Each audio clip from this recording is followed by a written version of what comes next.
Hello बच्चों, अभी मैं तुम्हें जो क्वेश्चंस कराने जा रहा हूँ ये बड़े इंपॉर्टेंट क्वेश्चंस हैं। उनमें से पहला क्वेश्चन ये तुम्हारे सामने लिखा हुआ है, क्वाड्रेटिक इक्वेशन चैप्टर का है, जो जिसमें इंफॉर्मेशन जो दिया हुआ है वो लगभग वैसा ही जैसे किताबों में कुछ क्वेश्चंस में आपको मिल जाएगा, पर इस क्वेश्चन में मैंने कुछ और बदलाव कर दिए हैं जिसकी वजह से ये थोड़ा सा और बढ़िया बन गया है। देखो इसमें क्या दिया हुआ है, both the roots of the equations this and this are equal.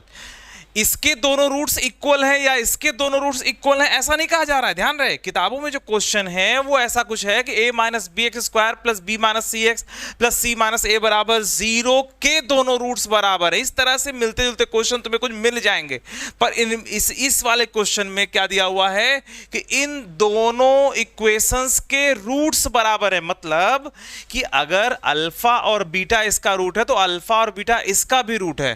तुम्हें अल्फा और बीटा की पूरी वैल्यू पता लगानी है कि कौन सी वैल्यू है अल्फा बीटा। उसके बाद तुम्हें जो है ए और ए बी या सी और ए में कुछ रिलेशन ऐसा निकालना है। ठीक है, तो चलो बच्चों इस क्वेश्चन को सॉल्व करना स्टार्ट करते हैं। कैसे सॉल्व करना है इसे देखो, both the roots of the equations this and this are equal. इन दोनों के दोनों रूट्स बराबर हैं। ठीक है, तो अगर मान लीजिए इसका जो ऊपर वाला जो दिख रहा है अगर उसका अल्फा और बीटा रूट है, देखो इसको मैं सॉल्व करता हूं। देखो इसका जो रूट है वो अल्फा और बीटा है, तो इसका भी जो रूट होगा वो भी अल्फा और बीटा होगा। ठीक है, अल्फा बीटा ऊपर वाले का रूट है, अल्फा बीटा नीचे वाले का रूट है। ठीक है, अच्छा अब देखो इसमें ऐसा कौन सा एक्स है जो इसको डायरेक्टली सेटिस्फाई कर दे रहा, इसके बारे में आइडिया लगाओ। देखो a minus B minus C minus A pattern को देख करके लगता है कि अगर इन तीनों का सम कर दिया जाए तो 0 हो जा रहा है। भाई a माइनस बी माइनस सी और सी माइनस ए को जोड़ दो, 0 तो आ ही जाएगा। तो इसका मतलब ये हुआ कि इसमें x बराबर 1 सेटिस्फाई कर जा रहा है। ठीक है, x बराबर 1 रखने पर ये इक्वल टू 0 हो जा रहा है। इसका मतलब 1 एक रूट तो हो ही गया, 1 इस पिक्चर में तो आ ही गया, 1 इस पूरे नाटक में तो इन्वॉल्व हो ही गया है, 1 दोनों का एक एक रूट तो है ही है। भाई x बराबर 1 रखने पर सेटिस्फाई कर जा रहा है, x बराबर 1 रखने पर सेटिस्फाई कर जा रहा है। a minus B minus C minus a, इन तीनों को ऐड कर दोगे 0 आएगा। x बराबर 1 रख के देख लो। ठीक है, जब इन तीनों को ऐड करोगे b इससे कट जाएगा, a जो है इससे कट जाएगा और जो ये माइनस सी प्लस सी कट जाएगा x बराबर 1 रखने पर। तो इसका मतलब x बराबर 1 इस इक्वेशन का एक रूट जरूर है, तो इसका भी एक रूट 1 जरूर होगा। ये तो तय हो गई बात। ठीक है, अच्छा अब दूसरे रूट के बारे में क्या आइडिया लगाया जाए, तो अब इसके दूसरे रूट के बारे में कुछ नहीं कहा गया है। इसका जो पहला वाला इक्वेशन है इसका दूसरा रूट क्या होगा इसके बारे में कुछ नहीं कहा गया है। तो आखिर हम कैसे इस क्वेश्चन के अंदर घुसे, तो देखो अगर x बराबर 1 इसका एक रूट है तो x बराबर 1 इसका भी एक रूट होगा। इसका मतलब ये हुआ x बराबर 1 इसको सेटिस्फाई भी करेगा। तो x बराबर 1 जब इसको तुम इसमें रख दोगे तो तुम्हें क्या मिलेगा, 2a इंटू 1 स्क्वायर मतलब 1 माइनस बी माइनस सी बराबर 0। इतना तो मिल ही जाएगा, इसमें तो कोई कंफ्यूजन नहीं है तुम्हें। ठीक है, x बराबर 1 इसका एक रूट कंफर्म हो गया क्योंकि रखने पर सेटिस्फाई कर जा रहा था। फिर x बराबर 1 इसको जरूर सेटिस्फाई करेगा क्योंकि दोनों के दोनों रूट्स बराबर हैं। ठीक है, इसका रूट अल्फा बीटा है तो इसका भी रूट अल्फा बीटा ही है, ऐसा कहा जा रहा है। ठीक है, तो x बराबर 1 इसका रूट है तो x बराबर 1 इसका भी रूट होगा। x बराबर 1 इसमें रख दिया तो सेटिस्फाई कर गया, 2a माइनस बी माइनस सी बराबर 0। ये श्योर है क्योंकि 1 भी इसका एक रूट है। तो हमारे पास ये जो इंफॉर्मेशन आई ना, इससे हम दूसरे रूट के बारे में क्या कुछ आइडिया लगा सकते हैं। अब देखो इसका रूट एक 1 है और हमें पता है कि 2a माइनस बी माइनस सी बराबर 0 हो चुका है। ठीक है, क्योंकि इसका भी एक 1 रूट है। अच्छा अब इसमें देखो अल्फा प्लस बीटा बराबर नहीं सॉरी अल्फा इंटू बीटा बराबर सी माइनस ए अपॉन ए माइनस बी होगा। देखो ठीक है ना भाई, अगर हम इसमें दोनों रूट्स को मल्टीप्लाई करें तो सी माइनस ए अपॉन ए माइनस बी होगा श्योर। तो ए सी माइनस ए अपॉन ए माइनस बी कर दिया, अल्फा इंटू बीटा हो गया। अल्फा की वैल्यू 1 पता ही है हमें, अल्फा की वैल्यू 1, भाई इसका एक रूट 1 है ना तो अल्फा को भी 1 कह दिया। 1 इंटू बीटा बराबर सी माइनस ए अपॉन ए माइनस बी हो गया। अच्छी बात है। अब जो दूसरा रूट है वो सी माइनस ए अपॉन ए माइनस बी आ गया। बड़ा अजीब लग रहा है यहाँ पे ना, तो थोड़ा सा इसको और सॉल्व करो, कुछ और हो सकता है। तुम एक काम करो, यहाँ पर ए बी सी में से किसी एक की वैल्यू रिप्लेस कर दो। चलो मैं यहां पर किसको रिप्लेस कर दूं, सी को रिप्लेस कर दे रहा हूं। सी बराबर 2a माइनस बी, भाई सी उधर जाएगा तो 2a माइनस बी हो जाएगा ना। तो चलो मैं 2a माइनस बी रिप्लेस कर दे रहा हूं। कहां पर, मैंने सी बराबर जो ये ऊपर सी लिखा हुआ है वहां पर मैंने 2a माइनस बी लिख दिया। ठीक है भाई, कुछ तो करना ही है ना क्वेश्चन में, तो हम कुछ कर रहे हैं, देखते हैं अगर 1 मिनट में कुछ हो जाता है तो हम भाई आंसर टिक करेंगे। और ये मैं तुम्हारे लिए कह रहा हूं कि जब एग्जाम में सॉल्व करो तो अगर तुम्हें लग रहा है कि हाँ कुछ इसमें तुम आगे तक बढ़ सकते हो, थोड़ा सा रफ करके देख लिया करो। 1-8 मिनट में तुम्हें पता चल जाएगा क्या इसका आंसर आ सकता है या नहीं। ठीक है, थोड़ा सा आगे बढ़ने पर तुम्हें समझ में आ जाएगा, कॉन्फिडेंस बन जाएगा कि इसका आंसर आ सकता है। तो यहां पर देखो, तो थोड़ा सा आगे बढ़ने की कोशिश कर रहे हैं भाई। बी सी बराबर हमने क्या किया, सी बराबर हमने 2a माइनस बी रख दिया। अब इसके बाद पता चला ये a माइनस बी आ गया भाई, 2a माइनस ए हो गया, a minus B upon a minus B, ये तो 1 आ गया यार। अरे ये क्या हुआ, तो इसका मतलब ये हुआ कि इसका एक रूट 1 है और दूसरा रूट भी 1 है। अल्फा की वैल्यू 1 है और बीटा, भाई ये भी 1 आ गया, ये 1 आ गया। तो कैसे, x ऑफ 1 सेटिस्फाई करने से। ठीक है, और ये 1 कैसे आ गया, ये 1 आ गया कैसे, आपने अल्फा इंटू बीटा बराबर दिस अपॉन दिस किया, क्वाड्रेटिक का जो रूल होता है, c माइनस ए अपॉन ए माइनस बी, ऐसा कर लिया। अल्फा की वैल्यू 1 रख दिया, बीटा की वैल्यू निकालने लगे और इस रिलेशन का यूज किया तो हमें पता चला बीटा बराबर 1 आ गया। और ये रिलेशन कैसे आया था भाई, इसका एक रूट 1 है तो इसका एक रूट जरूर 1 होगा, तो इसमें 1 रखने पर सेटिस्फाई हो जाएगा। तो 2a माइनस बी माइनस सी बराबर 0 होगा। इसका यूज किया तो पता चला कि यार इसके दोनों रूट ही 1-1 है, बीटा भी 1 आ गया, अल्फा तो 1 था ही, बीटा भी 1 आ गया, इसका मतलब इसके दोनों रूट 1-1। अब इसके रूट दोनों 1-1 है तो इसके भी रूट दोनों 1-1 होंगे। भाई क्वेश्चन में क्या दिया हुआ है, दोनों रूट्स दोनों इक्वेशंस के बराबर हैं। ठीक है, तो ऊपर के जो दोनों रूट हैं अल्फा बीटा, वही नीचे वाले इक्वेशंस के अल्फा बीटा रूट हैं। तो इसका मतलब ये हुआ, इसका दोनों, जब इसका दोनों रूट 1-1 आ गया, इसका दोनों रूट 1-1 होगा। तो अब इसमें देखो हम लोग क्या करना है इस वाले में, तो अल्फा बराबर 1 और बीटा बराबर 1 हो चुका है। तो अल्फा इंटू बीटा बराबर क्या होता है, अल्फा इंटू बीटा बराबर सी अपॉन ए होता है, बस वही रूल लगा देंगे। ठीक है, अल्फा इंटू बीटा बराबर दिस अपॉन दिस। ठीक है, तो चूंकि अब यहां माइनस सी यूज हुआ तो माइनस सी अपॉन क्या कर देंगे, माइनस सी अपॉन 2a कर देंगे। ठीक है भाई, इसके जब दोनों रूट 1-1 पता चल गए तो दोनों रूट्स का जो प्रोडक्ट होगा माइनस सी अपॉन 2a होगा, है ना। बस 1 इंटू 1 बराबर 1। ठीक है, बराबर माइनस सी अपॉन 2a। अब तुम्हें अच्छे समझ में आ गया होगा क्या होगा, c बराबर माइनस 2a या c प्लस 2a बराबर 0। अब जो भी ऑप्शन ऐसा दिख रहा हो उसको टिक कर दो, c प्लस 2a बराबर 0, ये इसका आंसर फाइनल हो जाता है। ठीक है, तो बच्चों समझ में आया क्या किया हम लोगों ने इस क्वेश्चन में। इस क्वेश्चन में हम लोगों ने एक एक करके आइडिया लगाया कि आखिर क्या क्या इंफॉर्मेशन दी हुई है और उससे हमें क्या क्या फायदा हो जा रहा है, उसके बाद क्या क्या कर सकते हैं। पहले वाले में x बराबर 1 रखने पर सेटिस्फाई कर जा रहा था, तो इसका 1 इसका एक रूट पक्का होगा, 1 इसका एक रूट पक्का है तो इसका भी एक रूट 1 पक्का होगा। इसमें x बराबर 1 रख दिया तो पता चला कि 2a माइनस बी माइनस सी बराबर 0 होना ज़रूरी है। तो स्टार्टिंग में हमें ये वाला जो कंडीशन है ये मिल गया था। ठीक है, अब इसका एक रूट 1 है तो दूसरा रूट कैसे निकालें, अल्फा इंटू बीटा बराबर दिस अपॉन दिस करके बीटा की वैल्यू निकाल लिया, बीटा की वैल्यू भी 1 आ गई। बीटा की वैल्यू 1 आने के पीछे इसका भी बड़ा रोल था यहाँ पर। ठीक है, तो जब दोनों रूट उसके 1-1 आ गए तो पक्की बात है इसका भी जो दूसरा वाला रूट है वो जो है 1 ही होगा। तो दोनों के रूट 1-1 है। ठीक है, और जब पता चल गया इसके दोनों रूट 1-1 है तो अल्फा इंटू बीटा और माइनस सी अपॉन 2a कर देंगे, चूंकि यहाँ माइनस सी लिखा हुआ इसलिए माइनस सी अपॉन 2a। ठीक है, तो माइनस सी अपॉन 2a कर दिया, अल्फा इंटू बीटा 1 इंटू 1 बराबर माइनस सी अपॉन 2a, सॉल्व किया, c प्लस 2a बराबर 0 हो गया और ये क्वेश्चन बड़े आसानी से हम लोगों ने सॉल्व कर लिया। ठीक है, देखो एक बात और बताता हूं, अगर मान लो इसके दोनों रूट्स बराबर हैं और इसके भी दोनों रूट्स बराबर हैं, ऐसा कहना होता तो यहां पर रिस्पेक्टिवली वर्ड और लग जाता।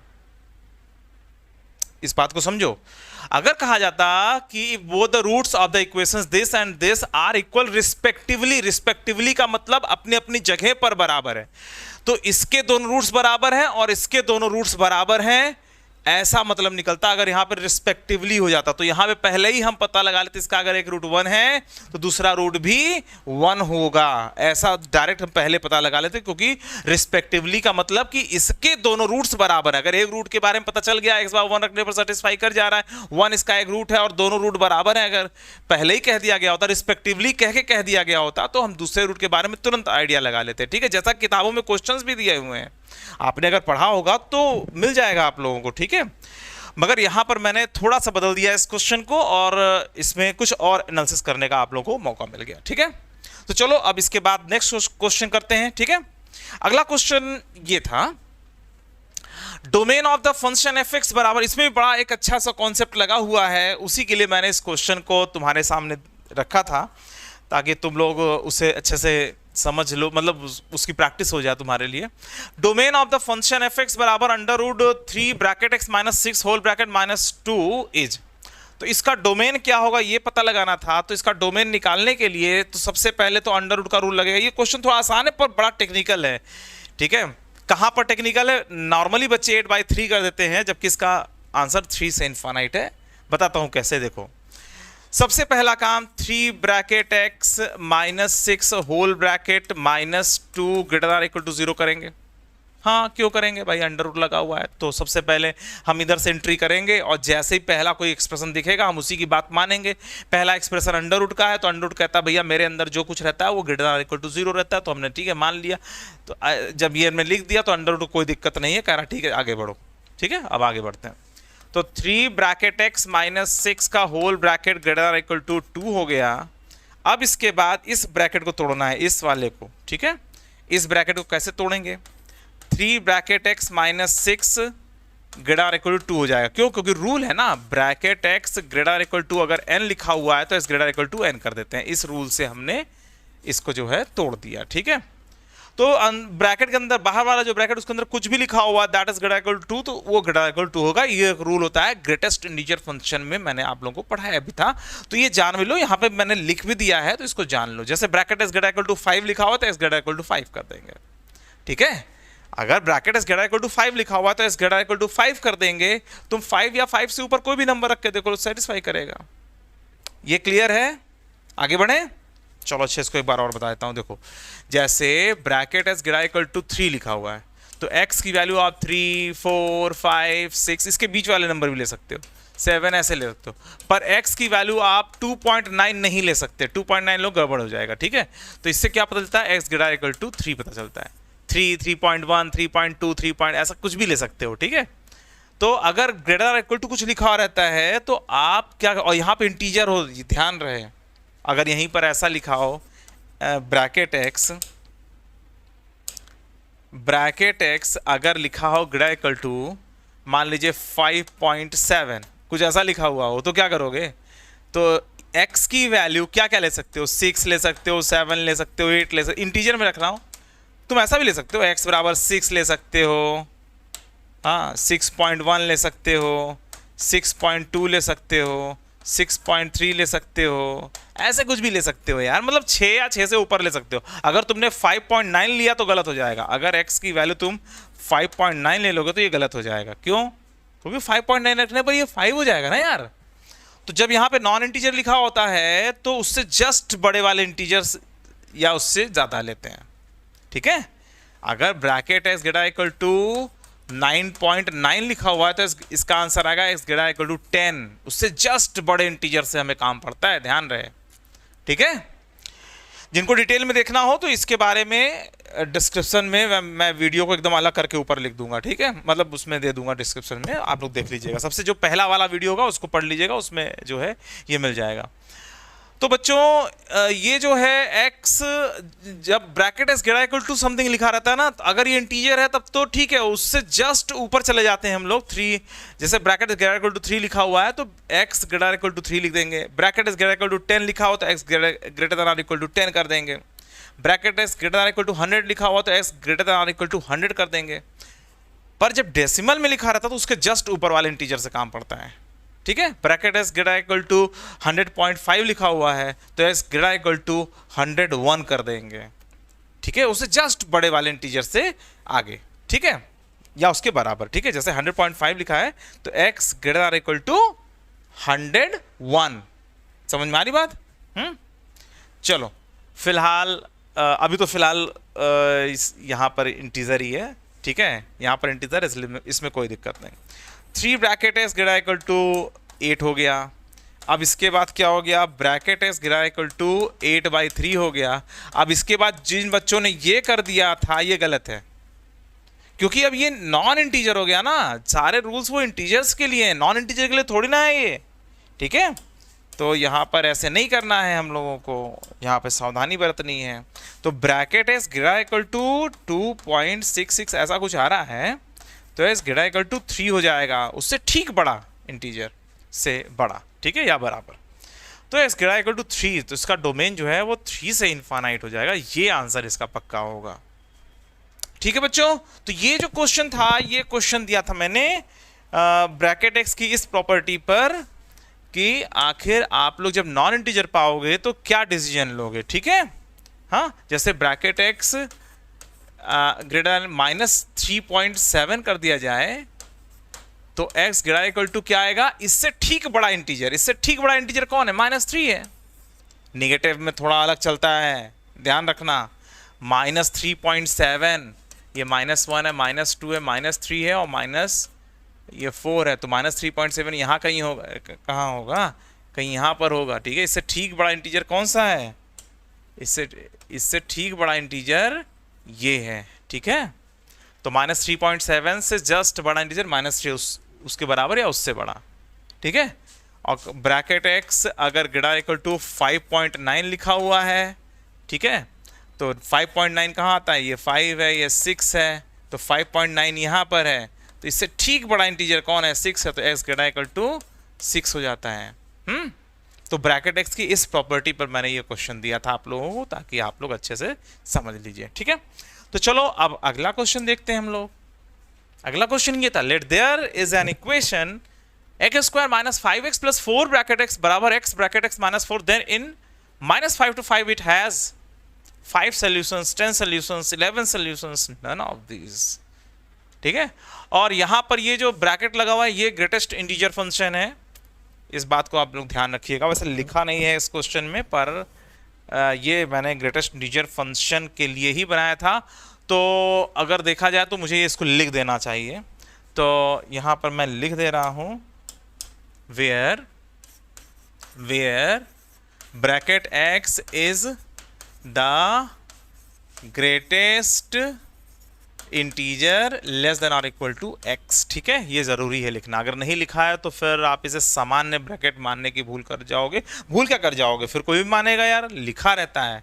जब तक ये ना लिखा हो तब तक इससे ग्रेटेस्ट इंटीजर फंक्शन नहीं मानना है, ठीक है। तो चलो ठीक है, ये लिखना चाहिए था मुझे, तो मैंने लिख दिया, ठीक है। तो ये समझ कर तब क्वेश्चन को सॉल्व करना है। तो x² - 5x + 4 bracket x is equal to x bracket x -4, then in -5 to 5 it has. तो इसके रूट्स के बारे में हमें आइडिया लगाना है, तो कैसे लगाएं। देखो यहाँ ब्रैकेट थोड़ा इक्वल के, एक इधर ब्रैकेट एक इधर ब्रैकेट, ऐसा नहीं लग रहा है। इन दोनों को साथ साथ ले आना चाहिए, दोनों बेचारे अलग अलग हैं, है ना। इन दोनों को साथ साथ कर देते हैं, और ये जो -4 इधर है इसको इधर ले लेते हैं, देखते हैं। अगर नहीं होगा तो फिर उसको उधर ही रखेंगे, देखेंगे क्या होता है। तो फिलहाल यहाँ पर हम लोग क्या करने जा रहे हैं, x² - 5x + 4, ये -4 को इधर ले आ रहे हैं, बराबर x bracket x -4 bracket x। ये समझ में आ गया बच्चों, आ गया होगा ना, ठीक है। चलो अभी क्या करना है, इसमें तो पक्की बात है ब्रैकेट x कॉमन ले लेंगे। अगर मान लो -4 उधर ही रह जाता तो फिर ब्रैकेट x कॉमन ना ले पाते, और ना तो क्वाड्रेटिक उधर बनता राइट में, कुछ क्वाड्रेटिक जैसा भी ना लगता है ना। तो ठीक है, -4 को इधर कर लिया, इसको फैक्टराइज किया तो x -1 और x -4 आ गया, अच्छी बात। और इधर ब्रैकेट x कॉमन लिया तो x -4 आ गया। हाँ, थोड़ा सा सही लग रहा है ना, x -4 अच्छा लग रहा है ना दिखने में। अच्छा बताओ इसका सोल्यूशन कैसे निकालोगे। देखो ये बराबर ये है, तो ये एक केस में तो x -4 बराबर 0 हो जाए तो भी दोनों बराबर ही हो जाएगा, पक्की बात है। इसका मतलब x⁴ तो रूट हो ही गया, एक रूट तो है ही x⁴, ठीक है। और भी रूट्स हो सकते हैं, देखते हैं। तो x⁴ तो रूट हो गया पक्का, ठीक है। अगर x -4 बराबर 0 होगा तो ये दोनों बराबर होंगे, ठीक है। अगर ये x -4 बराबर 0 नहीं है तो जाहिर सी बात है या तो फिर ये इसके बराबर होगा, या तो ये मतलब ये दोनों 0 हो जाए, या तो ये इसके बराबर हो जाए।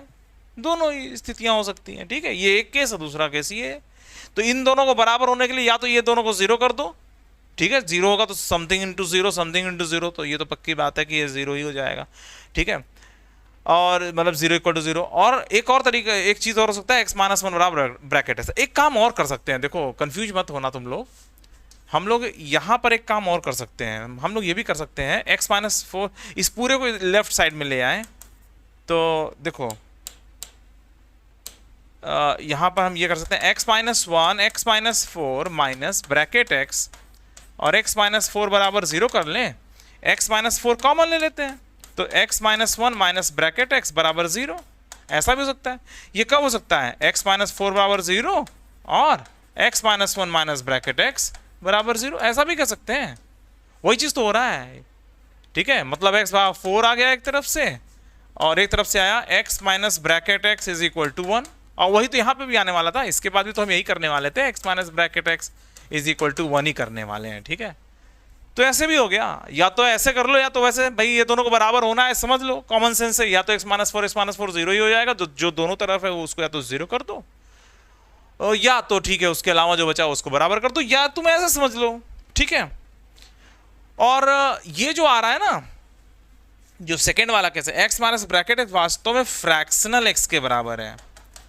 x में से उसका इंटीग्रल पार्ट हटा लोगे तो फ्रैक्शन x ही तो बचेगा भाई। 5.7 में से उसका इंटीजर पार्ट 5 हटा लो तो 0.7 बचा ना, वो तो फ्रैक्शनल है ना, शुद्ध फ्रैक्शन है ना, उसमें कोई इंटीजर तो है नहीं भाई, 0 के अलावा 1। जैसे मान लीजिए 5.7 है, इसमें से 5.7 हटा लिया तो ये 0.7 आ गया, मतलब इसका जो इंटीजर है वो 0 ही हो गया ना, उसके अंदर जो इंटीग्रल पार्ट है वो 0 हो गया, मतलब ये पूरा का पूरा 0 से 1 के बीच में आने वाला फ्रैक्शन हो गया, कहने का मतलब ये है, ठीक है। तो यार फ्रैक्शनल x बराबर 1 आ गया, x में से उसका इंटीग्रल पार्ट हटा लिया, ठीक है, तो फ्रैक्शन बन गया, फ्रैक्शन x की वैल्यू 1 आ रही है, तो फ्रैक्शन तो कभी 1 होता ही नहीं है भाई, ये तो पॉसिबल ही नहीं है ना। x की वैल्यू यहां से 5 आ जाएगी, यहां से कुछ वैल्यू हो ही नहीं सकती। तुम कोई भी नंबर लोगा, उसका कोई भी नंबर अपने मन में सोचो, उसका फ्रैक्शनल पार्ट कभी 1 नहीं हो सकता। और आपको पता होना चाहिए फ्रैक्शनल x की जो वैल्यू होती है वो 0 से 1 के अंदर होती है, कभी इक्वल टू 1 नहीं होता। किसी भी चीज का फ्रैक्शन एग्जैक्टली 1 नहीं होता।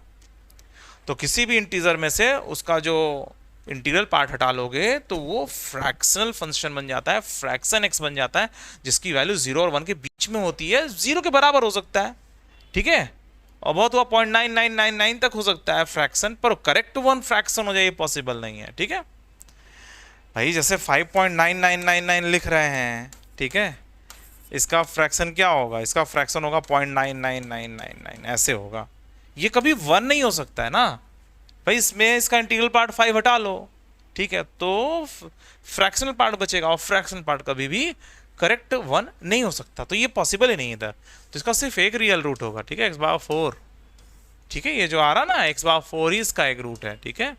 तो ये जो क्वेश्चन मैंने आप लोगों को दिया था, इसमें नन ऑफ दीज आंसर होगा, इसमें सिर्फ इसका एक रूट है, -5 से 5 के बीच में, x बार 4 जो आ रहा है -5 से 5 के बीच में आ रहा है, ठीक है। और अगर मान लो यहाँ पे लिखा होता -5 से 3 के बीच में, तो फिर हम क्या बताते हैं, -5 से 3 के बीच में फिर नो रियल रूट वाला चक्कर चल जाता है, ठीक है, मतलब कोई सोल्यूशन नहीं है। और ये जो सोल्यूशंस लिखा है वास्तव में इसके रूट्स के बारे में कहा जा रहा है, ठीक है। तो ये जो लिखा हुआ है सोल्यूशंस मतलब रूट है ना, अगर मान लीजिए इसके 5 रूट्स होते तो हम कहते हैं 5 सोल्यूशंस, है ना। चलो ठीक है, फिलहाल आगे बढ़ते हैं, ठीक है। और सोल्यूशन का मतलब ये समझ लो डिस्टिंक्ट रूट्स, इसके कितने सोल्यूशंस हैं, मतलब डिस्टिंक्ट रूट्स, ध्यान रहे, ठीक है। चलो अब आगे बढ़ जाते हैं। एक और क्वेश्चन था, एक लिमिट का क्वेश्चन है, log cos sin pi x upon x into 2 minus x minus 1। तो ये मैंने जानबूझ करके थोड़ा सा इधर गड़बड़ सड़बड़ करने की कोशिश किया था, ताकि तुम्हें समझने में थोड़ा सा लगे थोड़ा टाइम, है ना।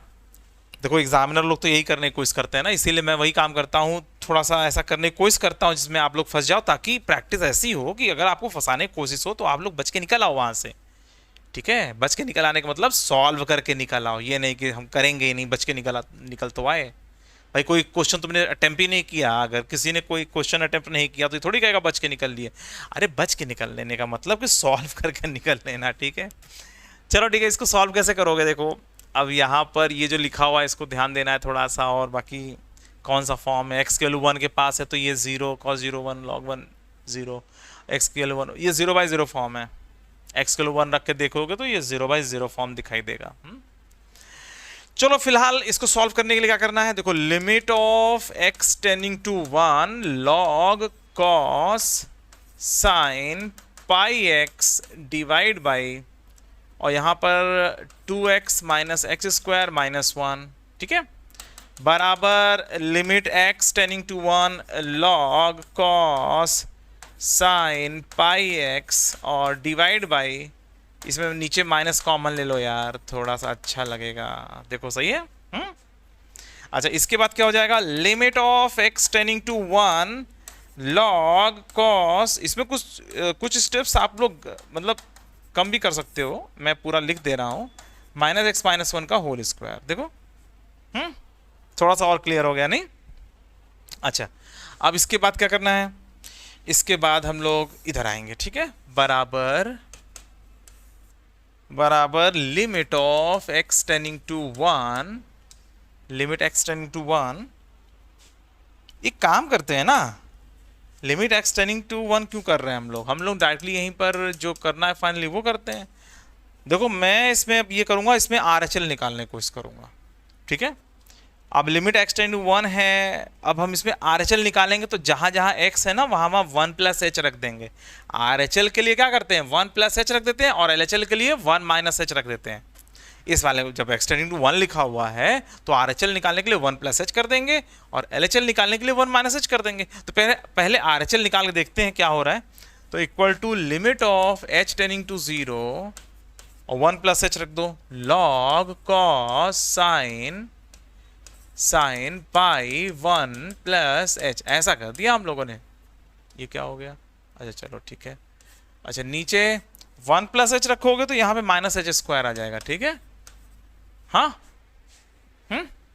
चलो अब इसके बाद क्या आएगा, limit of h tending to 0। RHL LHL से ना थोड़ा सा क्वेश्चन आसान लगने लगता है, क्योंकि अंत में स्टैंडर्ड फार्मूला कैसे लगाना है, कोई फार्मूला लग रहा है कि नहीं लग रहा है, तो ये RHL या LHL कर देने के बाद बड़े आसानी से पता चल जाता है।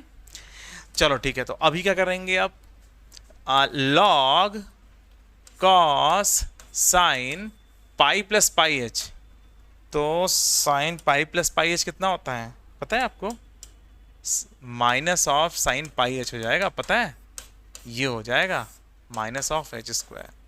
ये समझ में आ रहा है आप लोगों को। अरे sine pi plus theta minus sine theta होता है ना, तो sine pi plus pi h, पाई अंदर जाएगा ना, sine pi plus pi h तो माइनस साइन पाई h, ठीक है। और कॉस के अंदर माइनस की कोई इज्जत नहीं होती है, तुम्हें पता है ना, कॉस माइनस थीटा और कॉस प्लस थीटा होता है।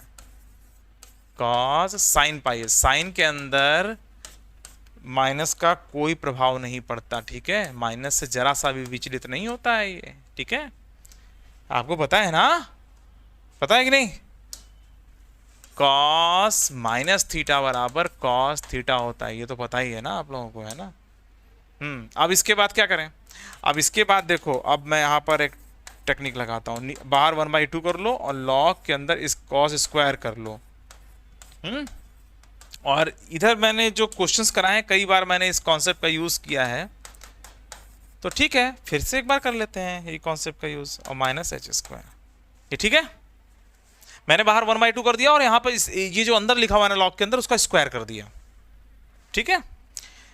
अच्छा चलो ठीक है, अब कॉस स्क्वायर क्या लिख सकते हैं हम लोग, मैं इस क्वेश्चन को स्टैंडर्ड फार्मूले सॉल्व करने की कोशिश कर रहा हूँ। कॉस स्क्वायर बराबर 1 minus sine square sine pi h, अब समझ में आ गया होगा तुम लोगों को, और divide by minus h square, ठीक है, समझ में आ गया होगा, है ना, यहाँ पे समझ में आ रहा है आप लोगों को, है ना। कॉस स्क्वायर जो 1 माइनस साइन कर दिया, ठीक है।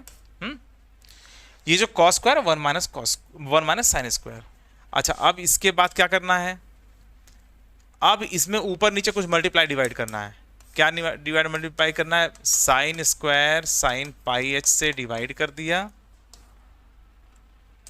Sine square sine pi h से डिवाइड कर दिया और इसी से मल्टीप्लाई कर दिया। क्यों कर दिया आपको पता है, फार्मूला लगाने के लिए। कौन सा फार्मूला, फार्मूला ये लग जाएगा यहाँ पर, कौन सा लगेगा फार्मूला मैं तुम लोग को बता देता हूँ।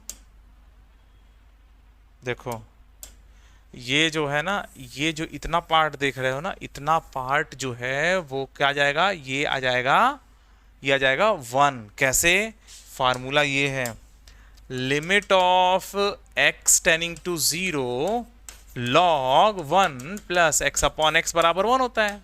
ठीक है, तो limit of x tending to a log 1 plus यहां पर fx भी लिखा हुआ हो तो भी इसकी वैल्यू 1 के बराबर होती है। डिपेंड करता है कि fx की वैल्यू 0 के पास जाए, अगर x की वैल्यू a के पास जा रही है। ये पूरा का पूरा अगर 0 के पास जा रहा है और वही चीज नीचे लिखा हुआ है तो इसकी वैल्यू 1 आती है। बस इसी फार्मूले का हम लोग यूज करने वाले हैं यहाँ पर। ठीक है, तो यूज कर रहे हैं, तो ये 1 प्लस माइनस ऑफ दिस है ना, 1 प्लस के साथ जब यहाँ प्लस सोचोगे तो ये माइनस हो जाएगा ना, तो उसी से डिवाइड और मल्टीप्लाई कर दिया। इसका फायदा हुआ कि ये खत्म हो गया इतना बड़ा टर्म। ठीक है, equal to limit of h tending to 0 1/2, और ये माइनस माइनस भी कट रहा है, ध्यान दो, और sine square sine pi h और डिवाइड बाई h स्क्वायर आ गया। ठीक है, अब यही चीज अगर नीचे होता तो कितना अच्छा होता, तो हम लोग ठीक है साइन पाई h के होल स्क्वायर से डिवाइड कर दे रहे हैं, साइन पाई h के होल स्क्वायर से मल्टीप्लाई कर दे रहे हैं। इसका फायदा ये होगा कि जो इसकी वैल्यू है इसकी वैल्यू भी 1 हो जाएगी। ठीक है, साइन x अपॉन x 1 होता है ना, अगर लिमिट x टेंडिंग टू 0 होता है, साइन x अपॉन x की वैल्यू क्या होती है, 1 होती है लिमिट x टेंडिंग टू 0 के लिए, तो साइन fx अपॉन fx की वैल्यू भी 1 होती है अगर fx की वैल्यू 0 के पास जा रही हो किसी limit x tending to a के लिए। ठीक है, अरे यार मैं तुमको बता ही दे रहा हूं, नहीं तुम कहोगे अरे सर यहाँ पर तो आपने शॉर्टकट मार दिया। देखो ये आप लोगों को पता है, तो इसको थोड़ा सा और स्टैंडर्ड रूप में अगर लिखने की कोशिश करें तो साइन fx अपॉन fx की वैल्यू 1 होती है अगर fx की वैल्यू 0 के पास जा रही है तो। ठीक है, बस उसी फार्मूले का यूज कर लिया हम लोगों ने। तो साइन दिस अपॉन, चूंकि स्क्वायर लगा इसलिए इसके स्क्वायर से डिवाइड किया। अब क्या बच गया हमारे पास, अब हमारे पास जो बच गया है बच्चों, बड़ा सिंपल चीज बच गया है, साइन स्क्वायर पाई h और नीचे h स्क्वायर। ठीक है, अब एक काम करो, ऊपर नीचे पाई स्क्वायर से डिवाइड मल्टीप्लाई कर लो, तो पाई h का होल स्क्वायर, इसकी वैल्यू भी 1 हो जाएगी। देखो sine square pi h upon pi h का होल स्क्वायर। ठीक है, तो पाई स्क्वायर बाई 2। ठीक है, इसका आंसर पाई स्क्वायर बाई 2 हो गया। ठीक है ना, sign pi h upon pi h का होल स्क्वायर लिख सकते हैं। इसके बाद बता दें, लिख दें, चलो अच्छा इसको लिख सकते हैं, limit of h tending to 0 1/2 pi square, ये पाई स्क्वायर आगे लिख दे रहे हैं। ठीक है, और sign pi h upon pi h का होल स्क्वायर, देखो ध्यान से, इसको ऐसा लिख सकते हैं कि नहीं, ऐसा लिख सकते हैं, sign pi h upon pi h का होल स्क्वायर। ठीक है, ऐसा लिख सकते हैं ना, और sign pi h upon pi h की वैल्यू कितनी हो जाएगी, h टेंडिंग टू 0 है ना, तो ये पूरा का पूरा 0 के पास जा रहा है, तो साइन 0/0 वाला है ना, मतलब 0/0 फॉर्म है, साइन x/x की वैल्यू 1 होती है ना। ठीक है, लिमिट x टेंडिंग टू 0 के लिए, तो वही रूल लग रहा है। ठीक है, तो h की वैल्यू 0 के पास जा रही है, sign pi h upon pi h की वैल्यू 1 हो जाएगी,